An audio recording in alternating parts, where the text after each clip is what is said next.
So we've already got a couple of folks up and rolling.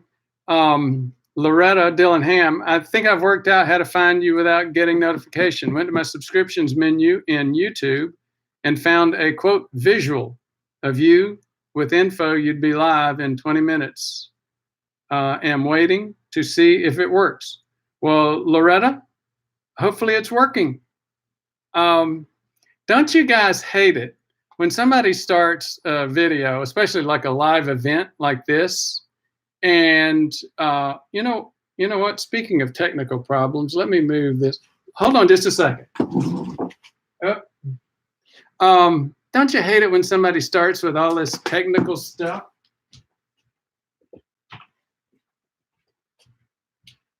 Hopefully that's not going to be too dark.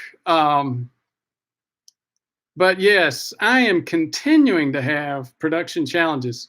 If any of you are gamers or have gamers in your family, you may have heard of a software called OBS.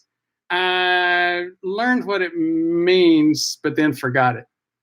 Hello, James Rook and Joe. Good to hear from you. Hello, Dr. Brewer, or hello, Joe.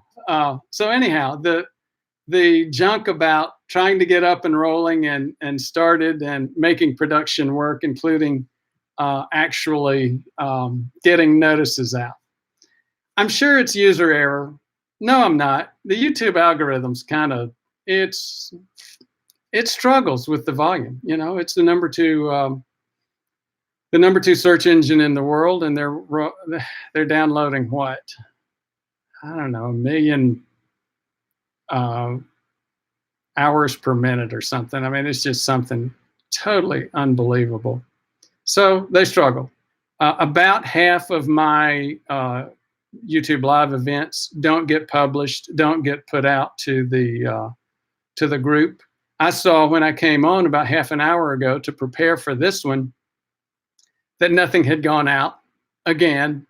But we're getting viewers. They're jumping on every second. So we know that at least over the past half hour, it has happened. We've actually started getting notices out there. I would ask you though, I've gotten three comments, but no more. If you're there, if you could make, we've got a lot more people than that on the video. If you could make a comment to make sure that that's coming through, I'd appreciate it. Now, I was talking about OBS. What is that? OBS is this software. Again, if you've got gamers, they can play their video game here and they can have their friends over here. Thank you, Rob T07. So yeah, we're getting more people, and you do have access. Kathy Topia, thank you. Loud and clear here. V Rose, hi. Nile Function, hey doc, love your work. Thank you very much. Village Idiot escaped. Hey doc, keep up the awesome work. Thank you very much. So anyhow, OBS software. It's this software that gets all of these inputs from other areas, and it allows you to create other outputs. That's about as much as I know about it. I discovered it and downloaded it this morning. I thought I might have it available for this video, but no, it just didn't happen. So we got Chicago here. Greetings, Doc. Thank you very much. So we don't have that ready yet. So we're still having glitches as we try to get up and rolling with this. But just remember, if you're interested, and it looks like a lot of people are, every Wednesday night, 6 o'clock Eastern time, US, and I plan to be here. If I'm not here, it'll be a vacation or something, like when we were out in Arizona a couple of weeks ago. But I will let you know in the preceding videos. And again, maybe I'll figure out how to get the algorithm to work and get that information out there, so you can tell. Maryland, Orlando, Florida, Chicago. Great. Thanks for your interest. Thanks for being here. So the thing I wanted to talk about, it's 6:01. Why don't we go ahead and get started? Uh-oh. Timonaz, getting audio with still pic thumbnail. Amazon, hi, I've been following you for a while. Is anybody else just getting the still picture thumbnail? Because if you are, you're missing out on some of my great moving audio visuals. Indiana, Roswell, New Mexico. And unfortunately, I thought, yeah, Bart Robinson, Rob T07, everything's fine here, loud and clear. Okay, I'll hear good in Florida. Okay, so yeah, when I get that OBS software or its equivalent up and rolling, we'll have to say goodbye to the shaky paper as well. But you know, I know some guys like it. I like it too, and I'll bring it back occasionally for old time's sake. But you'll actually be able to read, and it won't be jumping around, and I won't be having to try to read it backwards in the screen. So overall, it'll be a good thing. So rosuvastatin, ezetimibe, metformin. That's not, I mean, that was his comment. His name is Fatmax. I'm going to have to turn it around to read it to you because it is too small. And if you can find it if you want. Let me show you how to find it. You go to the channel, PrevMed, and then go over here to blogs, forum. Click there. If you click there, this will come up, the forum. And once you get to the home page on the forum, go down here, and in the upper right, you'll see a list of new posts. At least that's what I see. Since John retired again, I'm having to MC the forum, and Tom is helping us, but and Kim is as well. But again, it's a little bit of a struggle. I'm not a tech geek. I know you wouldn't have thought it, but I'm not. Anyway, look for rosuvastatin, ezetimibe, metformin by Fatmax, and you can actually read it rather than getting dizzy watching me try to read it on the paper. So here we go, and this is about patient-directed care. That's what this channel. That's what my current retirement activities. That's what this is all about. Patient-directed care. If you Google patient-directed care, you'll see leadership organizations in medicine like Harvard and Stanford, some of these other places really starting to push forward in that area. I am so excited about hearing that, and I'm not seeing as much from my old buddies at Hopkins, but they'll catch up. So what does patient-directed care mean? It means that it's sort of like turning the tables where, okay, Mr. Patient, the doctor will see you now. Well, okay, doctor, the patient will see you now.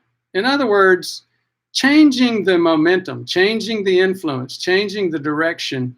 And that's what the goal is. Now, one of the key things to that goal, and I hate to do this, but it's just reality. Medicine is a buyer beware kind of environment right now. There's just no getting around it.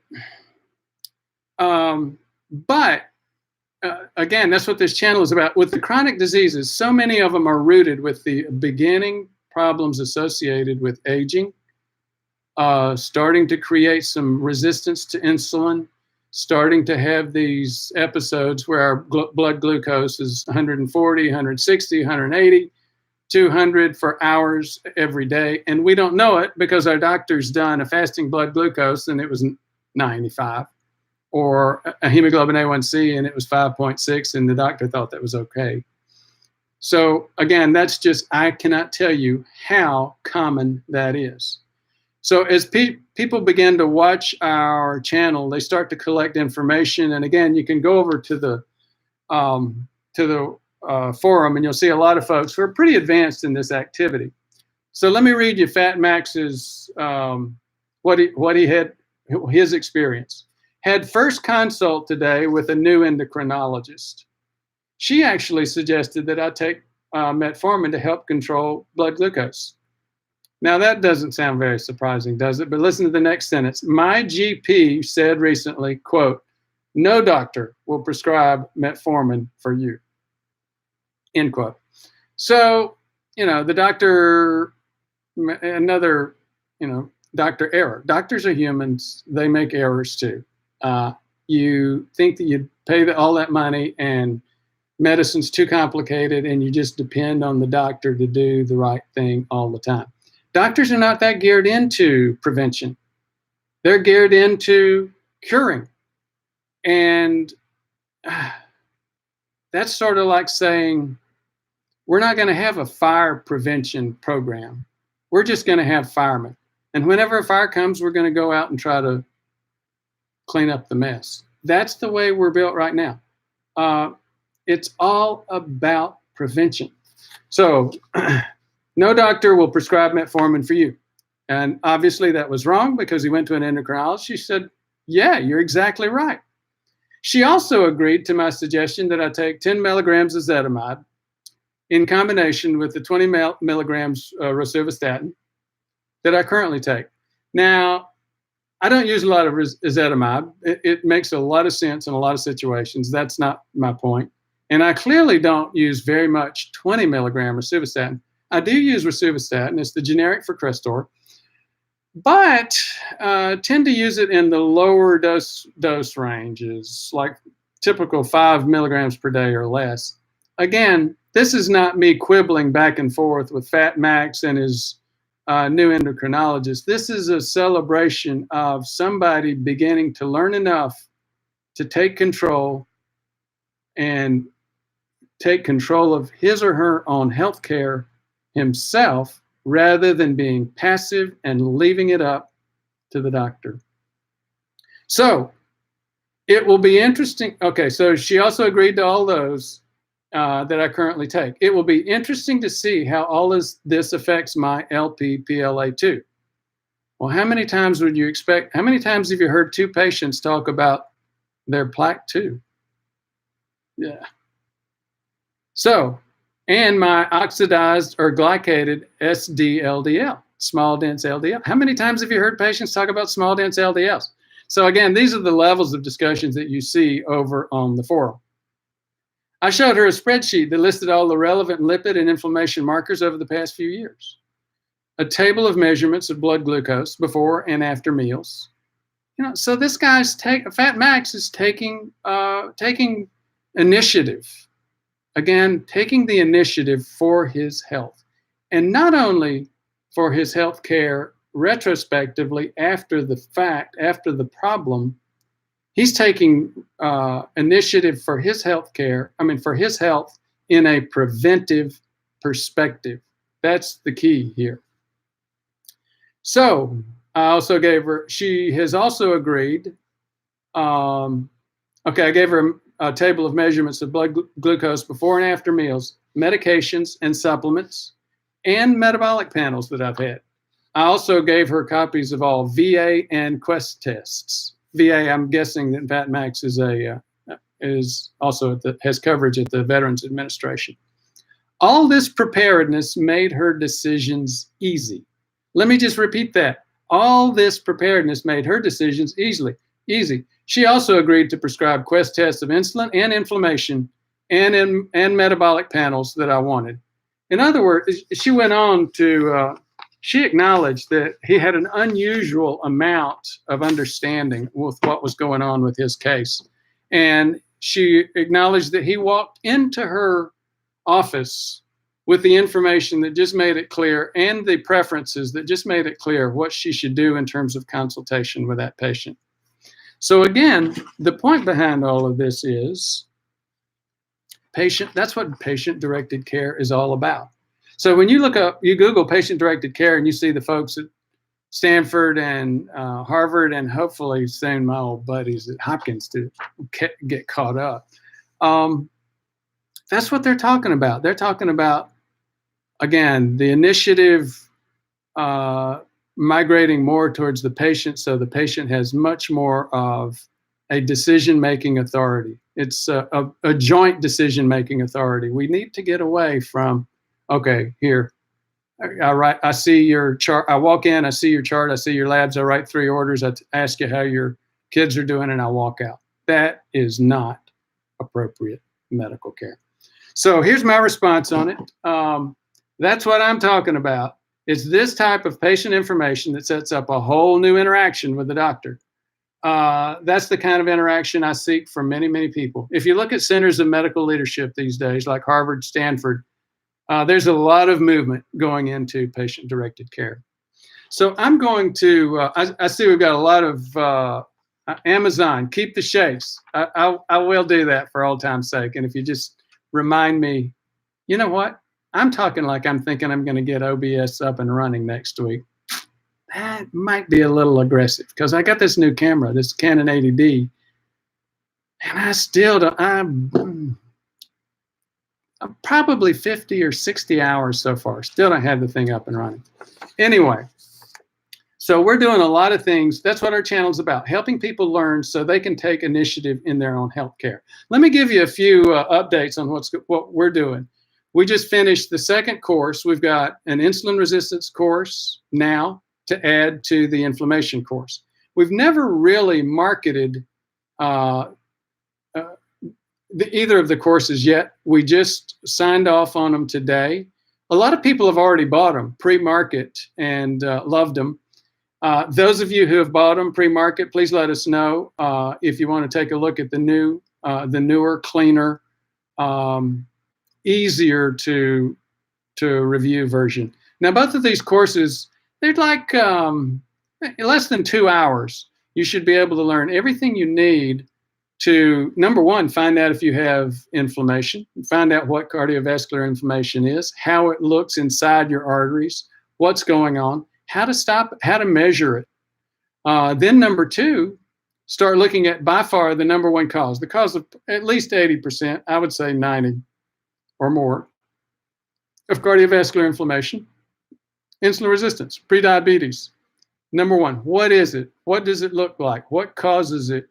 How not to listen to people like Charles Pillar, who had the editorial in Science magazine saying, it's a non-event, it's scaremongering, and don't worry about it if you've got insulin resistance or prediabetes.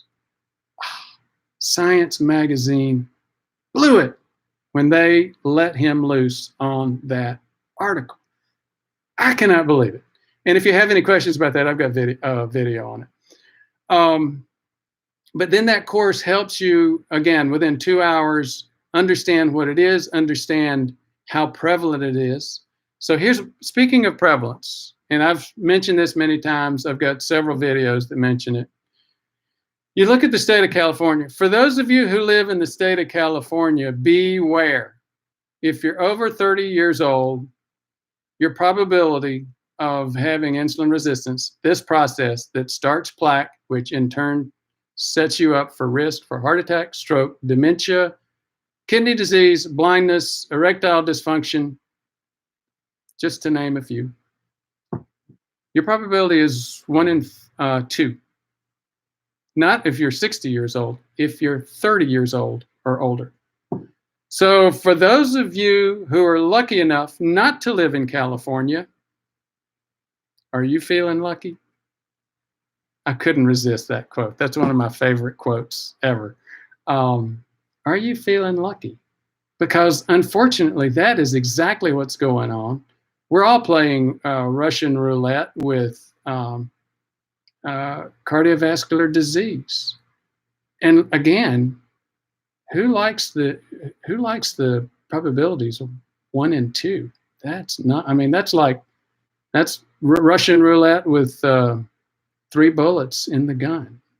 So now that's the bad news. The good news is there are tons of things that we can do to slow this down and stop it and delay it for, get 20 more good, healthy, non-disabled years. So we've got those 2 courses. Back to that. We've got those 2 courses. We're going to start marketing those. Again, you can go to our website. You can find out how to get those courses. If you have questions, you can put them in the comments below on how to get them.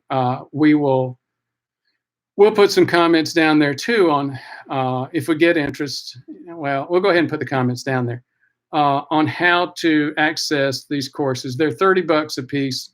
All the money is going back into expanding this channel, helping you develop tools to manage your doc.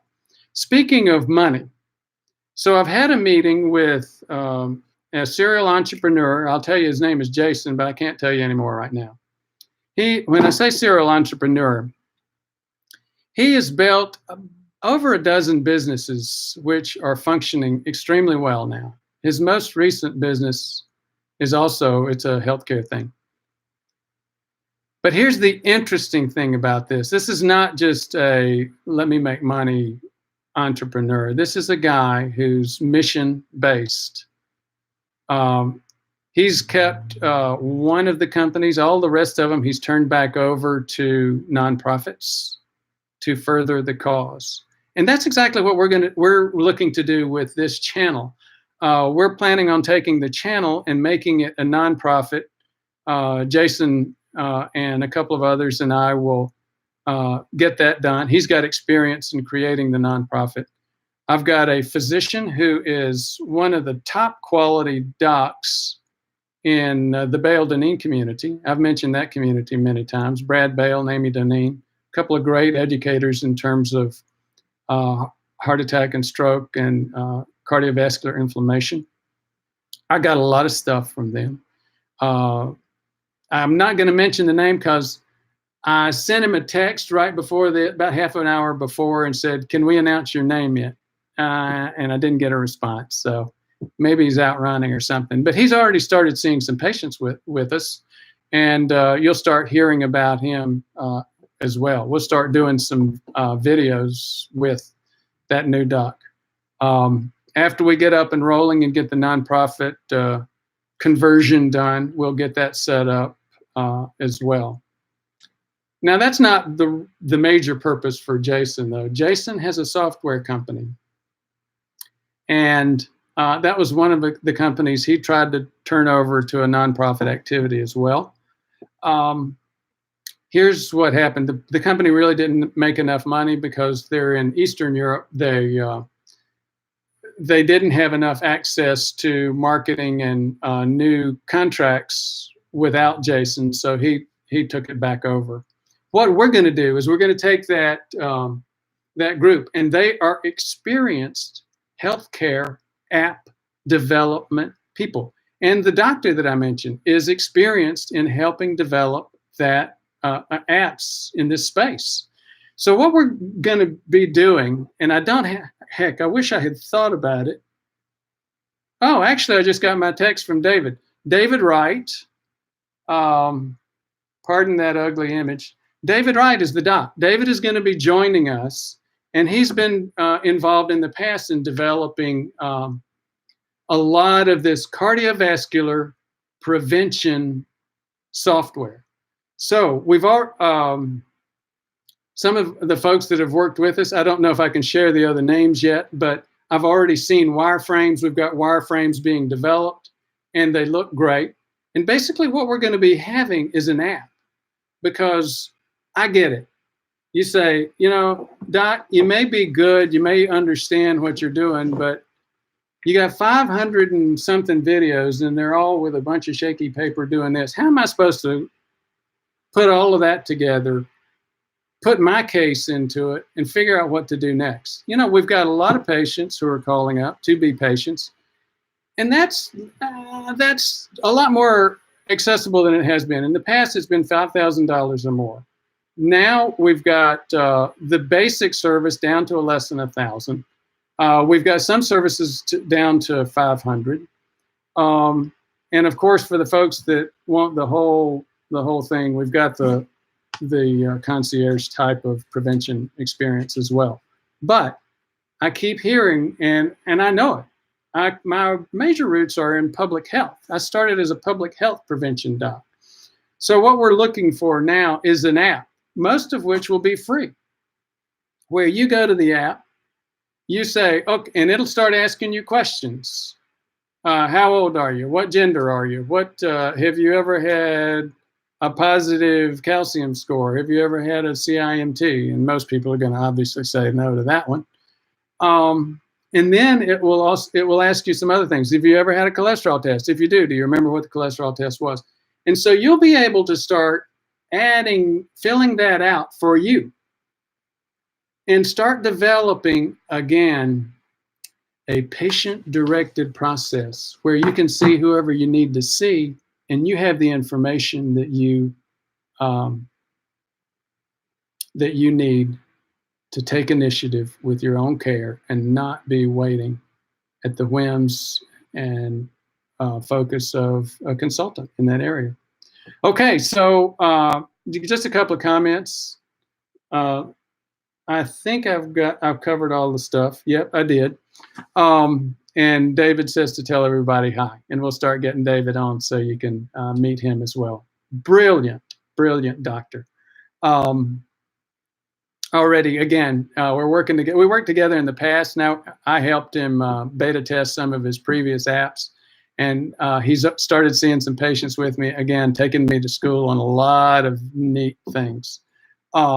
So a few comments. Can a link get posted for the course, Village Idiot Escape? Yes, I am going to do that. I'm going to write myself a note. Links for courses. If you go, let me show you this.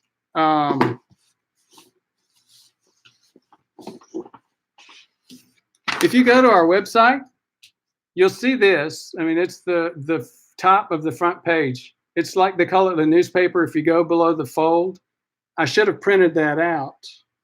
But if you go here on our website and go right below it, that's where the course is available. And the inflammation, of course, is available.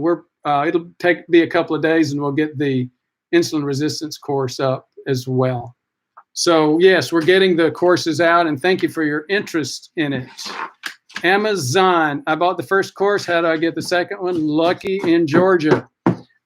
Again, so that's how you get the second one. We'll be posting it, and there we go. Loretta Dillingham, brilliant idea. Thank you, Loretta. Which one? Joe, A7RI, and Joe's been on our videos. Joe shared with the crowd that he's got maybe a combination of FH and world-class level LP(a), and still just doing great. Timonaz, 480, still looking for reasonable CIMT in Arizona. So, oh, you know what? I did forget something. We do have the, you remember, here's the other thing to check out. Go to cardiorisk.us.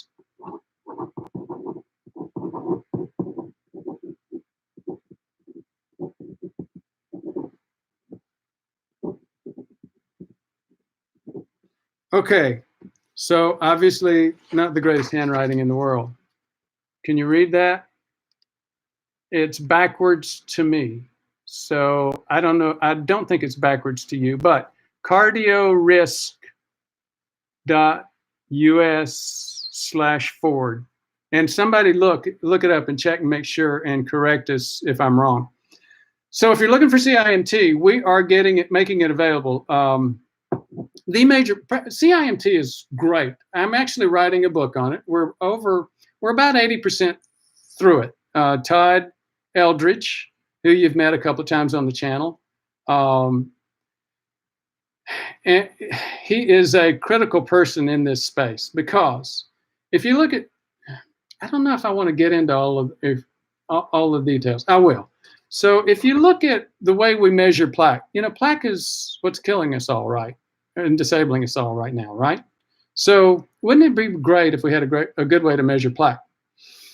We have ways to measure plaque, but they are not good. 5 million stress tests are done in the US every day. And I talked about that. What is that? You're going to think I'm a math wizard. I think it's 15 to 20,000. No, I said 5 million per day. I meant 5 million every year.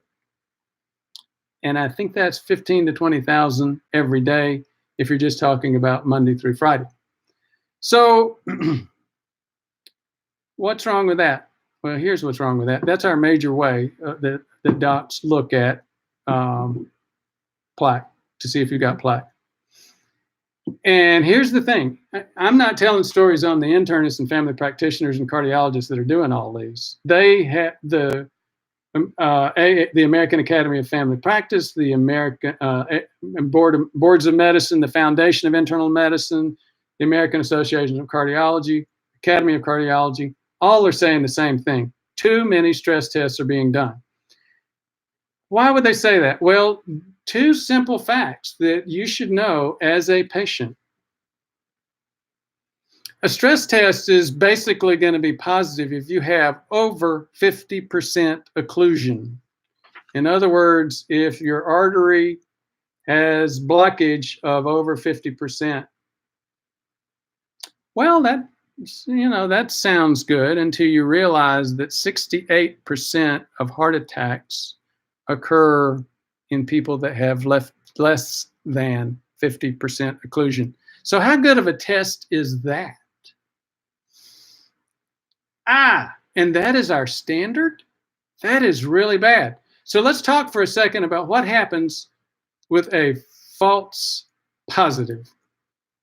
You get a lot of those. Well, we saw a run of what looks like aberrant conduction, or maybe VTAC, or I'm not sure what we saw here. Or you know what? You had a little bit of twinges of pain. Given where we are, I don't want to get sued for malpractice, and you want to be careful. So I think we need to go to the cath lab. So all of these false positives, and depends on what study you look at. The last study I looked at said 30% of stress tests were false positives, or 30% of the positives in a stress test were false positives.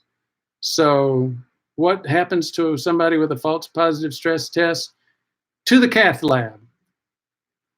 And that's bad. Do I have to tell you what a cath lab is like? It's an OR. They drape you down, they anesthetize you, they knock you out, they stick a needle into your groin, into the femoral artery. And the viewers on this channel are all sophisticated enough to know what it means to stick a needle into your femoral artery. Now, we don't have as many problems with that. That's the most common problem that we have, but it's usually just temporary bleeding kind of stuff. But still, I mean, who wants to even have the conversation that we're having? You don't want to have that conversation. You want a better test. Before I talk about the better test, let's talk about false negatives. The most famous case was a Washington, D.C., NBC bureau chief named Tim Russert. He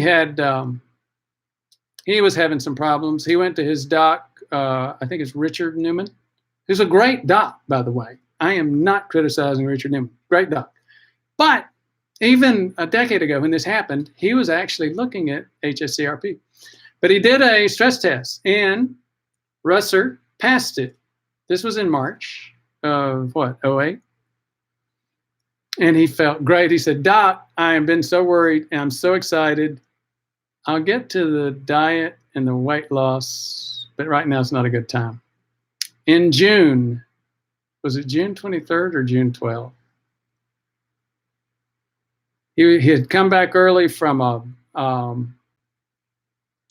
a visit to Europe with his son. His son had just graduated from some Ivy League college. It was the son's birthday, so it was a double celebration. He wanted to go to Italy, so they went to Italy. Russert came back early because he was what? The longest standing host of Meet the Press. And he was great at jigging into the government officials. He said, you know what? The biggest and highest use of the press is to hold our politicians accountable. And guess what? People loved that. He grilled them on the camera. Well, he was doing some voiceovers for, this was Friday. Oh, I think it was the 13th, because I do think it was Friday the 13th, interestingly enough. It was, again, somebody check me on the facts. I think it was Friday the 13th. He was going from one area into another area to do some voiceovers. He clearly had a problem. He collapsed. They, fortunately, well, didn't matter. They had a couple of employees who knew how to do CPR, and they started CPR. They called the local ambulance. The ambulance came in within a few minutes. They shocked him 3 times, and you know the rest of the story. And guess what? That could happen to any of us. It could happen to me. But the probability of it happening to me with my inflammation panel and what I'm doing with my weight and what I'm doing with my glucose values and what I know I've done with my plaque, not very likely. In fact, when Janice and I get into arguments, I start saying, I could live for 30 more years. Well, I'm not going to finish the rest of that thought. So what we need to be able to do, to get back to the point, we need to be able to measure plaque. Is that too much to ask? So we've got, okay, come on in, we'll do a stress test on you. And you're likely as not to get a false positive and end up going in and getting a needle stuck in your groin, in your femoral artery, and a tube threaded up to your heart for no real reason. Or you're being told you're fine and walk out and die 2 months later. Or, okay, so that's two of the ways to look for plaque. And the second way, the coronary angiography, taking that, going through the needle, going up to the heart with a tube, that's really definitive. No question. Excuse me, no question about that. But again, stress tests, too many false positives, too many false negatives, angiogram, the cath lab. What's another way? Coronary artery calcium score. That's actually an undiscovered, underused way. And I know a lot of my viewers watch Ivor Cummins. I like Ivor.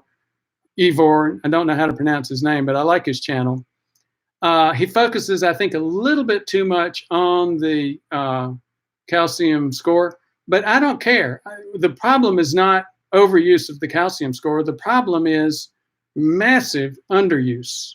His funder, some Irish mega businessman, was like me, skinny, ran all the time, and almost had a heart attack, and it got picked up.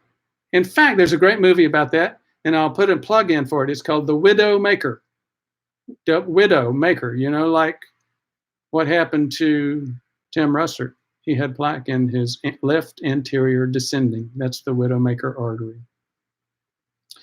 So go take a look at that movie. So now what we've talked about the number one way to tell about plaque, the stress test. We've talked about number 2, the angiogram, which again is definitive but dangerous. Well, I mean, dangerous. We'll talk about dangerous later. It's unpleasant at best. Coronary artery scan, way underused. Now, why don't we just do coronary artery scan? Because you can get those everywhere. Well, let's stop and think about what measurement of plaque is all about. First, you want to screen, and then you want to measure and see how you're doing.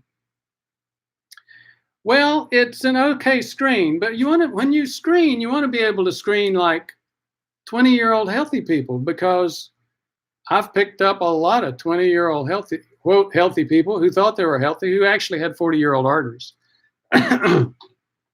That's what you want to be able to do. And you're not going to be doing that with coronary artery calcium score. Why are you not going to do a calcium score on healthy 20-year-olds? Radiation.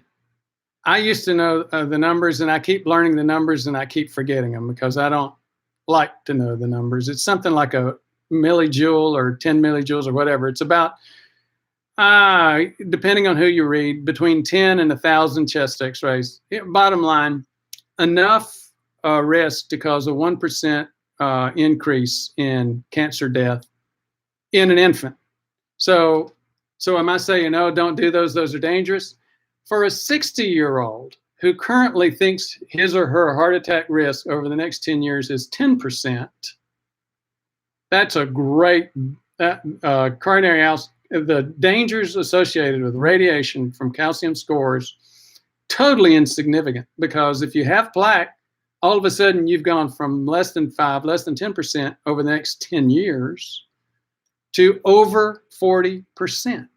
So totally insignificant. John Lorscheider did a couple of videos. He was doing them serially. And again, that makes sense for those of us who know we have plaque and we're 60 years old. It doesn't make sense to do calcium scores on infants. But guess what? You do have IMT on infants because there's no radiation. There is no danger. You can do that routinely on healthy young people. So major advantage to IMT there in terms of screening. What was the other component? The other component is follow-up to see how well you're doing in terms of, okay, doc, I lost 30 pounds. I'm getting my blood sugars under control. My inflammation's gone down.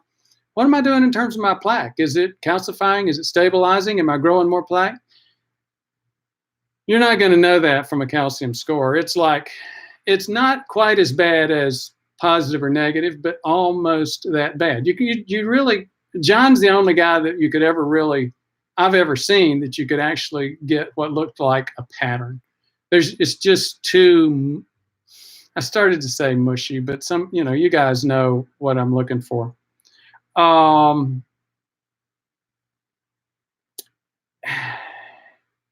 Anyway, major advantages to see IMT in that area. So why aren't we doing IMT with everybody?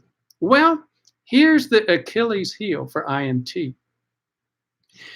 It's sort of like the stem cell world where there's a lot of promise, but there's not a lot of standards yet. And there is some subjectivity in terms of learning exactly where to look, where to put that wand to look at the artery of the neck or the femoral artery or both.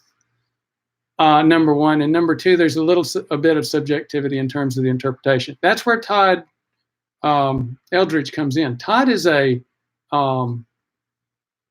he trained as a PhD in healthcare quality. And so his focus is in solving that cardiovascular plaque measurement problem. And he does the best I've ever seen at being able to get the same comparable results each time, each year, no matter who's taking the test.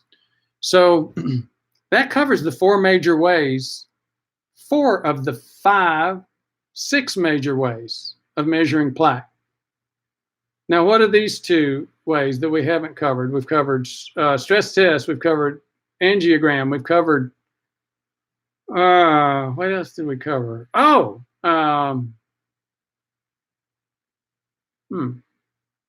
yeah, calcium score. We covered IMT. We didn't cover ABI, ankle brachial index. That's the cheapest, easiest, do it yourself. You can take your blood pressure, lay down on the bed or the couch or wherever, take your blood pressure in your ankle 3 times. Now, 3 times, get that? I didn't get it till I looked in the screen there. 3 times. And Rob, TO7, you're right. CTA is the other one we haven't done yet. But let me finish ABI first. So ABI is ankle brachial index. And here's the thing. The blood pressure down in your ankles should be, I believe it's a little bit higher than in your arm. I always confuse that because you can tell I don't use it very much. I did one of those on myself. And we will, you'll see a video on it over the next few weeks. So why don't we use that? Well, here's the way that works. So if you've got a lot of plaque down in your aorta and your iliac arteries, then your femoral arteries and the arteries in your leg, then you're going to get sooner or later some slowing and decrease of the pressure down in your ankle. So if your ratio is less than 1, that's a problem. Unless you've got so much rigidity, so much calcification and rigidity, it's way over 1. And for example, there are studies which would show your people that are actually getting so bad that they're about to lose a leg to an amputation, their ratio starts going back up. Now, is that really that bad of a problem? Not really, because, you know, my number was like 1.1, 1.2. And we know, I mean, it's really clear. I'm not about to lose a leg to amputation for peripheral vascular disease. I can, you know, I do like these 1 minute, I do in my high intensity interval training, I'll do like these, I was going to start bragging. I do a lot, and it's really clear I'm not going to be losing a leg anytime soon. So my ratio over 1 is really good. Now back to Rob T07. So that covers the fifth item: stress test, angiogram, going to the cath lab, arteries, calcium score, CIMT, ABI, and then Rob T07. What about CTA, CT angiography? That's actually been coming out of the back of the pack and is becoming more popular. And there are a couple of studies. Scott Hart, for example. Look up Scott Hart. I've got a couple of videos coming out about that. And of course, we've mentioned in all this stuff in the book. Please, by the way, consider getting the book. And we're actually going to do some sort of give back or discounts on the book. We want to try to get Amazon bestseller for at least 1 day. Todd did with his book, and I think our book's going to be a lot better. So we'll get, as we get closer, maybe 2 or 3 months from now, we get closer, we'll talk about the book and how to access it and start getting that information out there. But what's the story on CTA, coronary CT angiography? So you take a CT technology and you look at the actual plaque in the heart arteries. Think about what we have to do scientifically, tech-wise, to make that happen. When every time, you know, the heart, I guess you're wondering what this is. This is the heart beating. And so when the heart beats, and it's, you know, 50 to 90 times, 80 times a minute, and when it does, the arteries themselves move distances at least as far as the artery is wide. Now, if you're not getting what I'm saying, you know, maybe you want to go back and replay it in your head or replay the video or something a couple of times. But the CT has to be able to adjust for all of that, but it still works. Again, it's a great technology. Doctors are not doing nearly enough of that. So that's another thing that you can think of. That also has some significant radiation, so that's not going to be something we do on a regular basis for screening young, healthy people. Whether or not it works for following plaque, I think it does. I think it helps. But again, you go to the science, and it's just too young out there. So we got 3 technologies, none of which are being used very much, all of which are better than the standards. The old standards were ABI, stress tests, and I mean, ABI is good. It's actually better, I think, for a bunch of reasons that I've already covered than stress tests and angiography, the cath lab. But these 3 technologies, CT angiogram,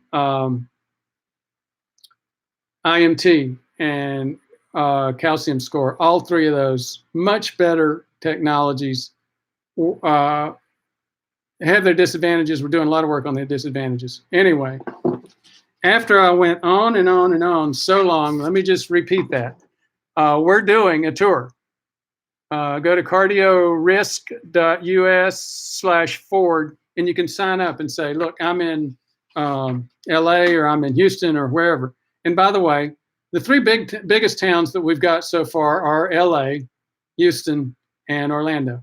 We're going to be doing a much bigger set of tours. We're probably going to set it up where we have primary markets, and actually maybe even come out and do some kind of educational and or even patient evaluation care options on these bigger markets like LA. And I believe LA is going to be happening about 6 weeks from now. So again, go in, sign up, and get your votes in for your closest population center. Okay, Marilyn Harris, cardiology NP, wanted to do a stress test on my DH who had hypertachycardia. Needless to say, we don't see her anymore. Thank you for sharing that. Not sure what DH means. Loretta Dillingham, yes. David Bobbitt is the Irish millionaire. That's right, David Bobbitt, Irish millionaire who funded the movie The Widowmaker. To educate people to get a CAC is a place or point to start with assessing their health status. Yes, and David Bobbitt funds Ivor Cummins. I wish we had an Irish millionaire to fund us. Again, we're getting there. Right now, all we've had to fund us was my retirement plan. Nathan Petty, I've signed up for CIMT notices, but have not received a confirmation. I hope enough advance notice will be provided for scheduling. It will be. Again, the first event is going to be like 6 weeks from now in LA. So we're going to be getting a schedule out there. I promise. We haven't been that good at a lot of stuff. We're not that good at visuals. We're not good at technology. But we're getting there. And we're starting to get emails out too. Maybe not quite weekly, but the first couple of weekly emails went out over the past couple of weeks. Janet Kemp, 1.4 equals stiff arteries. I need to go back and look at what you're talking about. Loretta Dillingham, your BP should be higher in your ankles versus your arm. Yeah, that's right. That's what we said before. I think 1.4 is the, and thank you for the confirmation, Loretta. And I believe, aren't you in New South Wales? Isn't it the morning for you? Anyway, Janet Kemp, I think the range that is usually stated for targeting is like 1.0 to 1.4. Anyway, Jen Liu, the other related BP measurement is to measure both left and right arms. If the difference is big, the lower side has more plaques. From a Chinese health show. There's also a thing called coarctation of the aorta. There's also a thing called Takayasu's aortitis, both of which can cause the same thing that you're talking about, Janet. And that's actually more often the classic signs of higher blood pressure on the right arm versus left. But thank you for sharing that. T. Manaz, 480. Signed up a while ago, looking forward to it. T. Manaz, 480. Anyone in Phoenix, please sign up. Phoenix has got to be a spot, Tim Manaz. I can't imagine it wouldn't be, but I can't remember. It didn't come up in the top 3. Please do, though. We would love to have. See, here's the other thing. If you don't sign up, if you do sign up, you'll get emails in it from the cardio risk forward activity. In addition to the what's the term I'm looking for? The notices, the advertisement, the unabashed advertising we're going to be doing on this channel. Miguel R., I'm in Orlando. Can't wait for you guys to be here. We can't wait to see you, Miguel. I will probably come to the Orlando one. James Rook, me too, Orlando, Florida. Okay, James, looking forward to seeing you as well. Oh, I wondered what the D meant in DH, Marilyn Harris. It means dear husband. I figured it meant husband, but I was worried about what the D meant. Thank you for sharing. Joe, A7RI, LP little a, 450, down to 373 today. Congratulations, Joe. You are just knocking it out of the park with your LP little a. And clarify for us, Joe, didn't you tell us at one point your LP little a was like 900, 1000, 1100, something like that? And didn't you also tell us that, like most of these people with the world-class LP little a problems, you had some aortic valve calcification and surgery? I think you said that on the video, and if you would confirm. that would be helpful for the other folks from a learning perspective. Amazon. If you're going to Orlando from Louisville, you have to go through Atlanta. Do Atlanta. Amazon. I'm a Spartanburg boy. I know you couldn't tell it from my accent. I know I sound like I'm from New York because I lived there for 7 years. Actually, it took me 7 years to where people wouldn't stop me 2 words into my first sentence and say, "Where are you from, boy?" So it was country South Carolina and New York. It was painful. I'd already gotten beaten up at Hopkins. It's sort of a competitive space, and anything they can use, like a poor little redneck mountain South Carolina accent, I got my beatings. Anyway, my point is I'm clearly going to come to Atlanta. We've got patients in Atlanta, and my roots are in Atlanta. So Atlanta is clearly going to be there, Amazon, but thank you for suggesting. Is Steve Capsalis, is left bundle branch block hereditary? There are a lot of things that do have a hereditary component, and somebody's going to have to look that up. Just Google it. I'm blanking on that right now, Steve. Hopefully somebody will get us some information soon, and I'll LBBB, hereditary. I know there are a lot of, maybe one of the biggest hereditary heart problems is atrial fib. I've got that too. It's the 4q25 gene. 4 meaning the 4th chromosome, Q25 space area of SNPs, gene area. And I'm positive from both my mom and my dad. And by the way, I have atrial fib. You know, we always thought long, slow distance was really good for your heart. And in a lot of ways it is. We're finding now it's more high intensity intervals and things like that. But I've done several marathons and an ultra marathon, which I, in truth, walked more than ran up and down those mountains. Would do a half marathon for training each week, and for about 5 years played full court basketball 3 hours twice a week before going to work at Toyota. Loved it, but all of that training also increased my risk for atrial fib. So those of you who have any interest in atrial fib,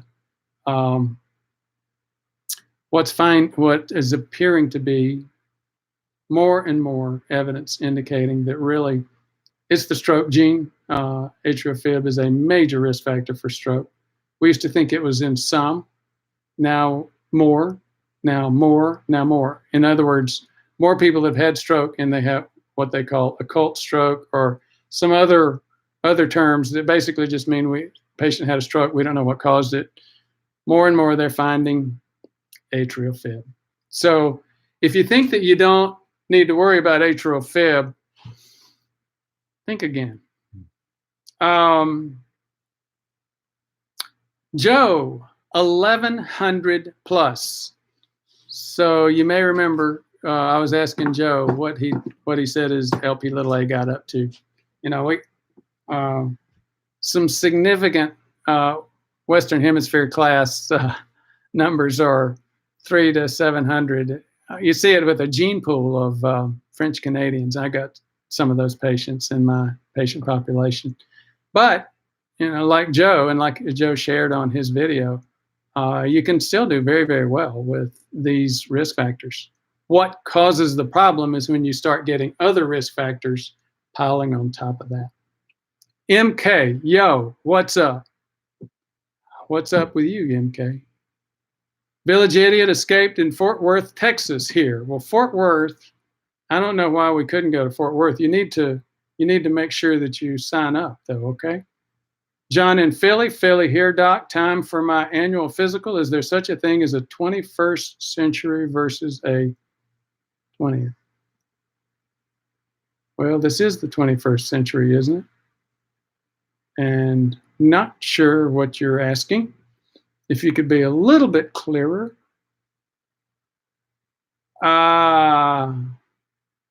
Boston, yeah, I'm sure we'll hit the Northeast. I clearly want to do New York, and we'll probably do Boston as well. I'm going to donate 1,000. Okay. Okay. That'd be great. 1,000 what? MK, hi, can't, LOL. Well, thank you very much. That was kind of silly. Can plaque, Village Idiot escape, can plaque be reversed with vitamins like calcium with K2? You know, there's a lot of information out there about K2. I did an early set of videos. It was my second most popular video because people are very interested in K2. And here was the story. I just did a quick run through the clinical trials, randomized clinical trials. Those are the top level of scientific evidence. And, you know, like the Amsterdam study and a couple of those that are, you know, the more famous ones. And the reality was they were just not that clear. So I put that out there. Since then, I've done some more recent research, and a lot of the evidence is not quite so much in this hard science area yet. A lot of the evidence has to do with things like some precursor osteocalcin, some things that are associated with bone deposition, but also associated with insulin resistance. So again, that comes under the category of it makes a lot of logical sense. And unfortunately, you know what logical sense does? That's sort of like the Linus Pauling thing. The whole Linus Pauling vitamin C theory makes a lot of sense. But the bottom line is, you're just not a lot of hard evidence. And the question is, yet, or will there never be hard evidence? So, Kelly Clover, Lifeline Screening said I did not have atrial fib. I hope that doesn't change. You're not going to, no screening is going to tell you that, Kelly. I'm so glad you put that out there. Here's the problem, and here's why we're finding so many atrial fib cases that we didn't know existed that caused stroke. It's a thing called paroxysmal atrial fib. Paroxysmal just means it happens, then it goes away. Then it happens and it goes away. But meanwhile, here's the theory, and it's not totally clear, but it's certainly reasonable. Why does that level of fibrillation cause risk? Well, because if your atria aren't completely contracting, then they're not emptying, and you're leaving blood, especially in the auricle areas, the little ears on there. And the understanding is that you're starting to get clots there. So lifeline screening is not going to do it. What you want to do, unless lifeline screening is totally different from what I am aware of, you need to go onto Amazon. You get oh gosh, somebody remind me. I used it for a while, and that's how I diagnosed my own. I woke up at 2 a.m. one morning with a heart rate of 150, 160, and I knew I had it. I'd been suspecting it for 2 or 3 years. iCardia, I-C-A-R-D-I-A. I think it's a C. Look it up on Amazon. Now, and it was an app. It was when I got it, it was a cover for your iPhone, and it had 2 little things here. You would hold electrodes. You'd hold them, and then it would show you a rhythm strip. They've changed that now. They've got 2 electrodes that you hold like that. Put your thumbs on it, and the electrodes are about like that.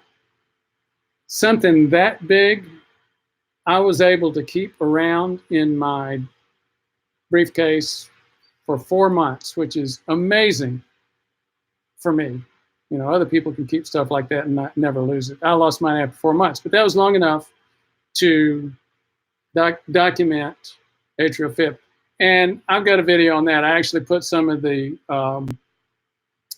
some of the rhythm strip, if my memory's correct, which maybe it's not, probably is though. Some of the rhythm strip from that on the video itself to share with you how I diagnosed my own. So the key thing is, number one, I had a significant index of suspicion.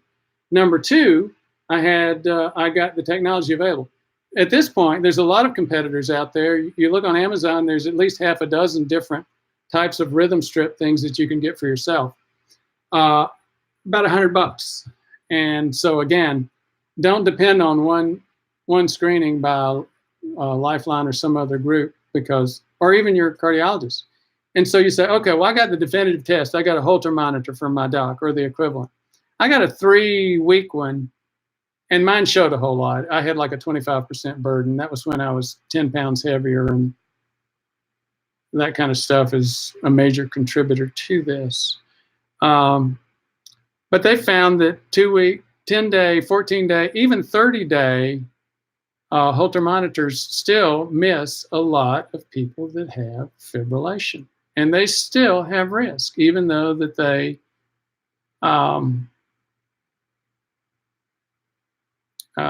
you didn't pick it up. So this is something to be very much aware of. Now, there's one other thing I would mention to you. Apple Watch. Apple Watch developed the cardiology component, what was it, 4 months ago? I did a video on that. And basically, what you do is you wear your Apple Watch, you sign up for atrial fib detection. They actually will, you know, whenever the Apple Watch detects it, it will send it off. They've got a cardiologist on, a few of them on contract. They review them and they will confirm or deny for you. So great way of finding out an incredibly important piece of information for your health and longevity. MK, that's okay. Paul Gagne, I'm trying to get my mom to sign up. She's in Orlando and I'm next to Detroit. Thank you, Paul, and I hope to see your mom in Orlando, and I hope to see you in Detroit. Joe, MK, if you're serious about a donation, you could go to Patreon. We do have Patreon set up, and it would be greatly appreciated. We just actually set that up last month, and we came out of the blocks. We haven't started marketing it yet, and we came out of the blocks with it's actually helping pay for some of our assistants that we brought on. And okay, great idea, donate button. Is there, I think there is a way you can do that. I read about that with YouTube, a YouTube donate button. I'll look into that, guys. Thank you for the suggestion. MK, loving the stream though. Thanks, loving your participation. The Apple Watch can detect it too. Rob TO7. Rob, you're hot tonight. You're with it. And you're exactly right. Trader 007, Cardia with a K. I always screw that. That's one of the many things that I always screw up. Trader 007 by AliveCore. Yep, AliveCore iCardia. And again, there are competitors out there, one of which is now the Apple Watch. For those of you who are into style, sophistication, and the other thing, and just the general je ne sais quoi that the Apple Watch brings with it. Jen Liu, in the Chinese show, it mentioned the following: that systolic blood pressure on the two arms should be less than 20. Oh, I think you meant maybe a difference of 20 or more, or a difference of less than 20. It also mentioned the measurements of two ankles. Ankle to arm ratio should be within 0.9 to 1.2. Yeah, and other sources would say 1.0 to 1.4. And that's one of the problems with ABI. It's not the greatest measurement. There's a good bit of subjectivity to it, but I'd still do it. Clearly recommend it, and I'm not the only person. Even the standards of medicine, ACPM, American College of Preventive Medicine, some other folks do recommend ABI.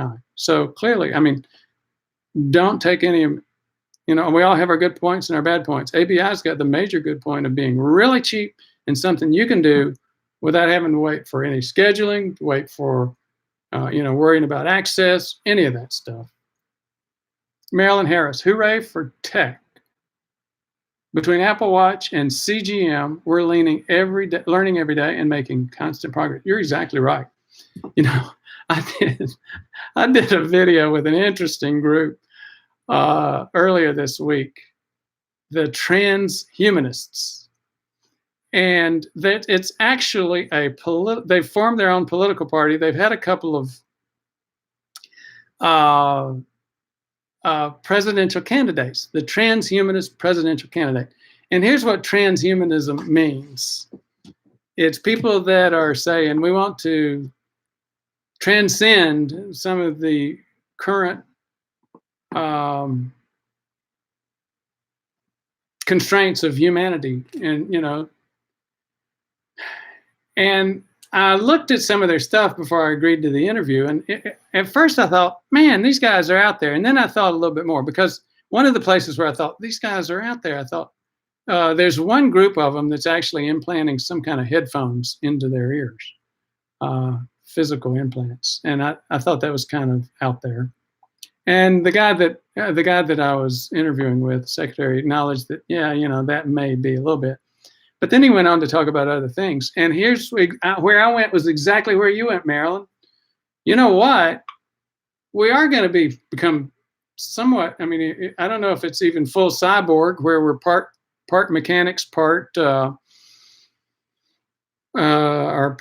technology, part biology.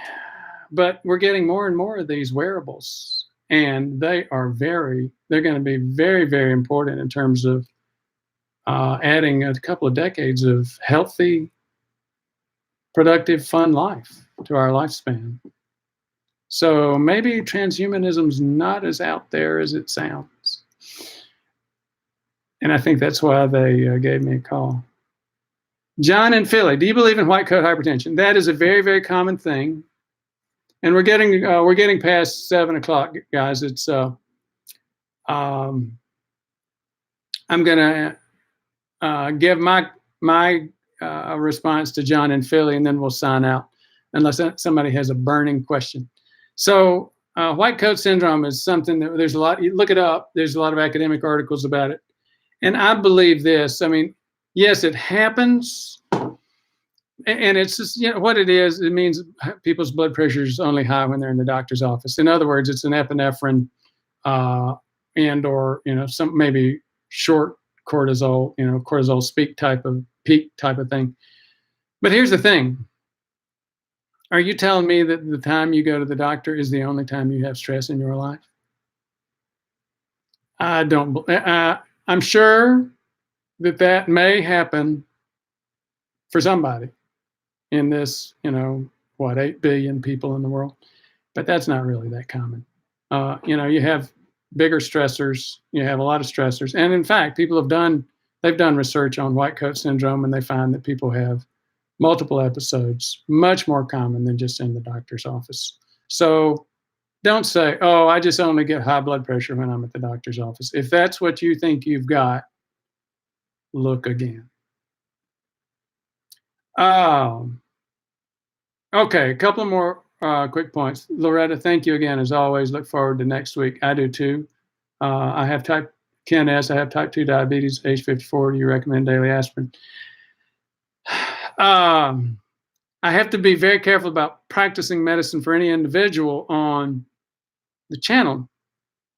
But I can say this. There's a lot of information that came out about the Esprit trial and some of the other trials indicating, oh, aspirin's not what we thought. Not true. If you've got known plaque, I still think you need to be taking baby aspirin. And if you've got known type 2 diabetes, if you're already that far down the diabetes highway, it is extremely unlikely that you don't have plaque. So Bart Robinson, more excellent info as usual. Thank you, Bart. Thank you, Joe. Thank you, John in Philly, Paul Gagne, Marilyn Harris, and Trader07, and the rest of the crowd. Thank you for your interest, and I look forward to next week. And keep your eyes open. We'll keep making it possible for you to take the streets back and prevent your own heart attack and stroke. Live another 20, 30, 50 good years. Now, if I could figure out how to stop this darn thing. You know, it's a good thing it's not a car, isn't it? Here we go. Thank you. Bye-bye. Oops.